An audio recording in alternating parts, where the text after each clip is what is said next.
గ్రామాల అభివృద్ధి దేశానికి పట్టుకోమని గాంధీజీ కలలుగన్న గ్రామ స్వరాజ్యం కోసం మాజీ ముఖ్యమంత్రి కేసీఆర్ కృషి చేశారని ఉమ్మడి మెదక్ జిల్లా ఎమ్మెల్సీ యాదవ్ రెడ్డి అన్నారు. గత 10 ఏళ్ల పాలనలో దేశంలోనే తెలంగాణ రాష్ట్ర అభివృద్ధి అగ్రగామిగా నిలిచిందని అన్నారు. సిద్దిపేట జిల్లా గజ్వేల్ మండల సమావేశం మండల ఎంపీపీ దాసరి అమరావతి అధ్యక్షతన నిర్వహించారు. ముఖ్య అతిథిగా ఎమ్మెల్సీ యాదవ్ రెడ్డి పాల్గొని మాట్లాడారు. ఆకలితో అలమటించే తెలంగాణ రాష్ట్రాన్ని అన్నం పెట్టి రాష్ట్రంగా కేసీఆర్ తీర్చిదిద్దారని పేర్కొన్నారు. కాంగ్రెస్ పార్టీ మోసపూరిత మాటలు నమ్మి ప్రజలు మోసపోయారని, కాంగ్రెస్ ప్రభుత్వ మోసపూరిత హామీలను రాష్ట్ర ప్రజలు గమనిస్తున్నారన్నారు. ఇచ్చిన మాట ప్రకారం హామీలు అమలు చేయకపోతే ప్రజలే తగిన గుణపాఠం చెప్తారన్నారు.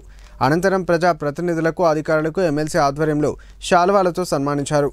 కార్యక్రమంలో ZPTC Mallesham, vice MPP Krishna Goud, MPDO Praveen, MRO Shravan Kumar, ఎంపీటీసీలు అధికారులు పాల్గొన్నారు.